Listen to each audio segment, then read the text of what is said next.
Alors, on avait débuté l'étude du paragraphe 8 du chapitre 26 qui porte sur l'Église, le chapitre de notre confession de foi. Alors, on va relire le paragraphe 8. Une Église particulière, rassemblée, complètement organisée selon la pensée du Christ, comprend des officiers et des membres. Les dirigeants nommés par le Christ sont choisis et désignés par l'Église, appelés et rassemblés pour l'administration des ordonnances et la mise à exécution du pouvoir ou du devoir qu'il leur confie et auquel il les a appelés. Ceux-là doivent être continués jusqu'à la fin du monde. Ces officiers sont les évêques anciens et les diacres. Alors, on va regarder plus au paragraphe 9 la question de la démocratie, parce que le paragraphe 9 insiste davantage, même si le paragraphe 8 l'aborde. Euh, La confession affirme que les anciens sont désignés pour la mise à exécution du pouvoir ou du devoir que le Seigneur leur confie et auquel il les a appelés. Ce devoir, c'est la propagation de la parole de Dieu et l'application de celle-ci dans l'Église, autant dans son organisation que dans les vies des membres. Les anciens ont la responsabilité du culte comme de tout le reste. Ça ne signifie pas qu'ils ne peuvent pas impliquer d'autres personnes, mais celle-ci demeure sous la supervision des anciens. Et le paragraphe se termine par le fait que le ministère pastoral et celui de diacre doivent continuer jusqu'à la fin du monde. Euh, Sous-entendu, les autres ministères de Éphésiens 4, 11, donc apôtres, prophètes et évangélistes, ne sont plus en force. Euh, il y a une hérésie qui circule depuis quelques décennies qu'on appelle le prétérisme absolu. Là, pour ceux qui connaissent ça un peu, je ne parle pas du prétérisme partiel, mais le prétérisme absolu, c'est une hérésie parce que selon cette position, toutes les prophéties, tout ce qui est annoncé devant s'accomplir, s'est accompli en l'an 70 ou avant, incluant le jugement dernier, incluant la résurrection des corps. Alors, on considère que ça, c'est une hérésie. Et selon cette pensée, il y a plus d'église locale. C'est-à-dire que Dieu ne veut plus d'église locale, il appelle plus de pasteurs, euh, il n'appelle plus d'enseignants. Je vous ai déjà compté, je pense que il y en avait un qui demeurait à Châteauguay, puis c'était notre coiffeur. Et puis, un de mes garçons va se faire coiffer là, puis il revient, puis il dit, Papa, il dit, le gars, il m'a parlé comme quoi il n'y a plus de pasteur, il n'y a plus d'enseignants, on n'a plus besoin, etc. C'est le Saint-Esprit qui nous enseigne directement. Puis j'ai répondu, il est en train de t'enseigner que tu n'as pas besoin d'être enseigné. C'était aussi facile que ça de démolir l'argument.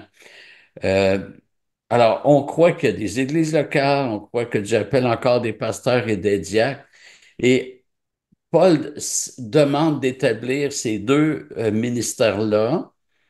Euh, il le demande à Tite, il le demande à Timothée. Tite, je ne suis pas sûr qu'il parle des diacres. Mais Timothée il parle des diacres aussi, il parle des anciens et des diacres. Et quand on regarde l'introduction de l'Épître aux Philippiens, je n'ai pas le verset, il est marqué aux saints, aux évêques et aux diacres. Alors, il n'est pas question d'établir des apôtres, des prophètes ou des évangélistes. Paragraphe 9. La manière que le Christ a désignée pour l'appel de quelqu'un que le Saint-Esprit a préparé et à qui il a donné des dons pour le fils d'évêque ou d'ancien dans l'Église, c'est qu'il doit être choisi pour cette charge par le suffrage normal de l'Église elle-même. Il est solennellement mis à part par le jeûne et la prière avec imposition des mains du Conseil des anciens de l'Église. Le diacre doit être choisi par un suffrage similaire et mis à part par la prière et également par imposition des mains. Alors, vous savez que j'adhère à la confession 1689, mais pas à 100%. D'ailleurs, il y a des annexes à la fin de notre 1689, des annexes que Dominique et moi, on a jugé bon de mettre. Je n'adhère pas à ce que la 1689 dit sur la nomination des anciens. Et ceux qui ont la 1689 à la maison, ou en tout cas, elle est sur notre site, il y a des références bibliques qui sont données après chaque paragraphe. Et on va regarder le principal texte qui est, euh, qui est cité pour soutenir l'idée d'un vote démocratique. Paul et Barnabas firent nommer pour eux des anciens dans chaque église, et après avoir prié et jeûné, ils les recommandèrent au Seigneur en qui ils avaient cru. Alors, le verbe principal est traduit dans certaines versions par firent nommer. Sous-entendu, ils se sont juste assurés que les anciens soient nommés, mais c'est pas eux qui les ont nommés. Alors, si moi je fais faire un changement d'huile, c'est parce que je le fais pas moi-même. Si je fais nommer du monde, c'est parce que je les nomme pas moi-même. On va regarder d'autres traductions, puis vous allez voir que c'est pas aussi tranchant. Donc, le même verset, mais dans d'autres traductions. Français courant. Dans chaque église, Paul et Barnabas leur désignèrent des anciens. C'est Paul et Barnabas qui a désigné. La Darby, reconnue pour son littéralisme. Et leur ayant choisi des anciens dans chaque assemblée, Paul et Barnabas, bon. Jérusalem, Paul et Barnabas leur désignèrent des anciens dans chaque ville. En fait, la King James, la Nouvelle Bible seconde, la Bible Genève, la Bible Osterval, Parole de vie, Tob, Second 21 et les versions que j'ai citées vont toutes dans le même sens. Les autres versions que je possède et qui traduisent dans le sens que ce seraient les églises entières et non pas Paul et Barnabas qui auraient désigné les anciens sont la seconde 1910, la Bible Martin, l'édition Parole vivante, la Sommaire et la Colombe. Donc, c'est pas un sondage, mais il y a plus de traductions qui, qui ont choisi désigner ou nommer directement et non pas faire nommer. La question vient du verbe grec. Et là, on va faire du grec un peu ce soir. Le verbe grec qui est traduit par faire nommer, c'est kairotoneo. Alors, les quatre premières lettres en grec, ça ressemble à un P, mais c'est un R en grec. Euh, le P, on le connaît, c'est la lettre pi. Elle est différente. Mais le mot car veut dire, c'est le mot main en grec. Le mot car est à l'origine du mot chiromancie. Et le verbe qui figure à l'écran était utilisé lors de votes à main levée dans les siècles qui ont précédé la venue de Jésus-Christ. Mais il était utilisé aussi sans que ça implique de vote. Le mot signifie en fait désigner, établir. Et, et euh, le fait que son étymologie soit tirée du mot main, c'est très pertinent parce que Paul et Barnabas ont pu désigner par la main qui allait être ancien. Le verbe grec est aussi utilisé dans un autre texte. Si on regarde dans une concordance grecque, on ne trouvera pas que c'est le même verbe. Pourquoi? Et d'abord, on va regarder le verset. Au témoin choisi d'avance par Dieu. Alors, en acte 14, 14-23, oui, on a le verbe kérotoneo et le verbe traduit par choisir d'avance, hein, choisi d'avance par Dieu, c'est pro-kairotoneo. J'ai mis une ligne rouge pour qu'on voit que après les trois premières lettres, c'est exactement le même verbe, sauf qu'ici, on a rajouté un préfixe.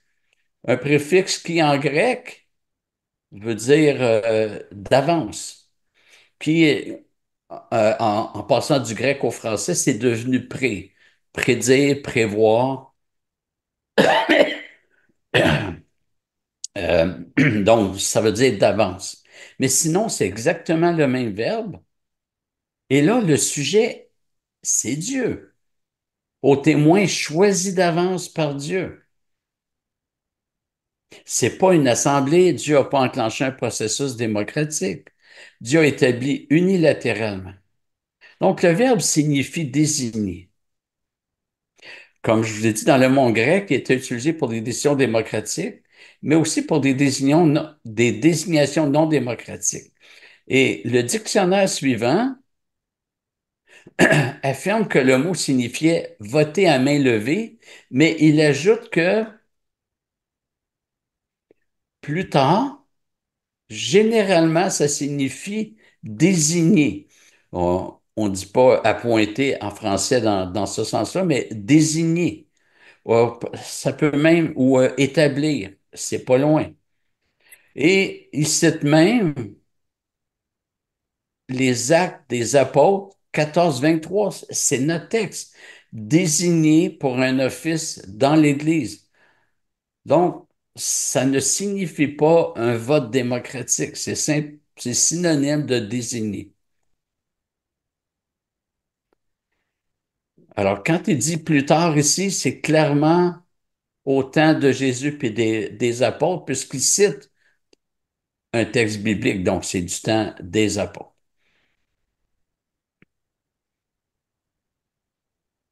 La 1689 ajoute pour les diacres, le diacre doit être choisi par un suffrage similaire et mis à part par la prière et également par imposition des mains. Et là, dans les textes qui sont cités, on cite Acte 6. On applique à la nomination des anciens ce qui est dit pour la nomination des diacres. Et je pense que cette manœuvre-là, elle est malheureuse. Il n'y a rien dans les Écritures pour dire, ben, ce qui est prescrit pour les diacres, faites la même chose pour les anciens. Je pense que c'est une transition, c'est une correspondance qui n'a pas lieu d'être, qui ne s'impose pas. Donc, on est, on n'est pas d'accord avec l'approche démocratique que certains appellent christocratique, mais la christocratie, en fait, c'est une démocratie qu'on juge dirigée par le Christ. Pour ma part, si le Christ n'a pas établi une démocratie, il ne la dirigera pas. Donc, on n'est pas d'accord avec l'approche démocratique.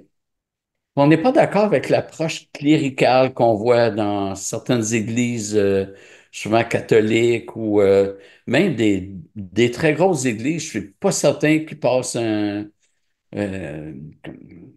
une consultation quand il y a des églises de 20 000 membres. Donc là, c'est le conseil d'anciens qui va décider sans consulter.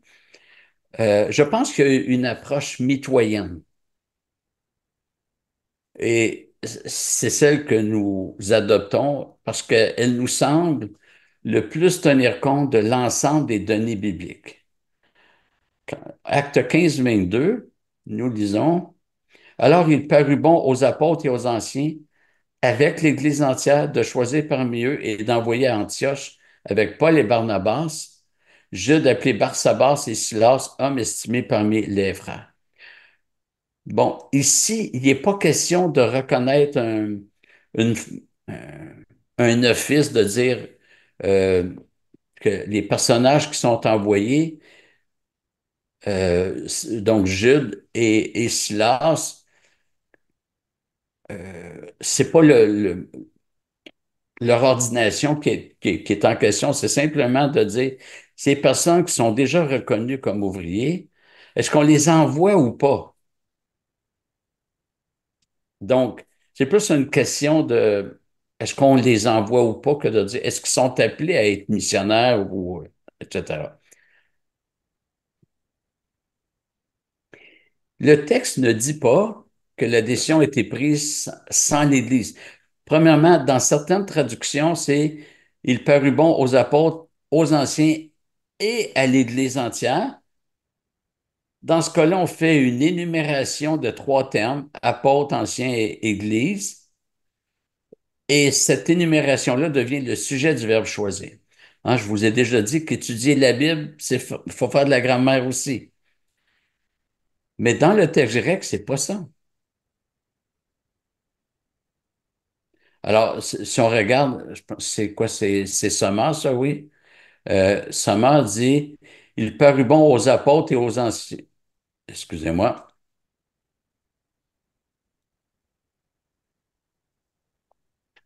je suis un peu mélangé. Oui. Donc, le texte grec est mieux traduit par les versions Sommer et français courant. Il parut bon aux apôtres et aux anciens avec l'Église entière. Et c'est une petite nuance qui, à mon avis, est importante. Parce que c'est pas une énumération de trois entités. Le sujet du verbe, c'est apôtre et ancien. Et l'Église, elle est en complément. Je ne sais pas s'il y a il y a une désignation en français, mais je l'ai appelé un complément circonstanciel d'accompagnement. Ils le font avec l'Église. Donc, encore une fois, c'est pas l'Église qui est choisie, elle ne fait pas partie du groupe sujet, mais elle accompagne les apôtres et les anciens. Maintenant, comment appliquer ce principe? Ben, je pense qu'il faut d'abord reconnaître le rôle particulier des anciens. Il n'y a plus d'apôtres, donc il faut reconnaître le rôle particulier aux anciens dans la nomination de nouveaux anciens. Ça se peut que les anciens connaissent des choses que l'Église ignore. Et c'est pas toujours approprié de dévoiler à l'Église les situations personnelles qui font obstacle à la nomination d'un candidat. Dans notre première Église, j'étais trésorier pour un temps. Et il m'est arrivé une situation particulière. Un frère est proposé pour l'office diaconal. Mais moi, je sais que ce frère n'a donné aucune offrande durant toute l'année, alors qu'il était au restaurant chaque semaine, puis il faisait beaucoup de rénovations sur sa maison. Ce qui est pas mal en soi. Mais de dire qu'il n'y a rien pour l'Église, ça m'a mis très inconfortable. Mais je ne pouvais pas aller dire devant l'Église cette situation-là. Finalement, le frère s'est retiré, mais il y a des choses qu'on ne peut pas dire devant l'Église. Mais en même temps, les anciens ne peuvent pas désigner d'autres anciens de façon unilatérale. L'Église doit pouvoir se prononcer. Alors nous, la façon qu'on a trouvé d'harmoniser le tout, c'est qu'on présente les candidats à l'Assemblée et on demande aux frères et sœurs, on donne 3 semaines, et on demande aux frères et sœurs de venir exprimer en privé les objections s'ils en ont.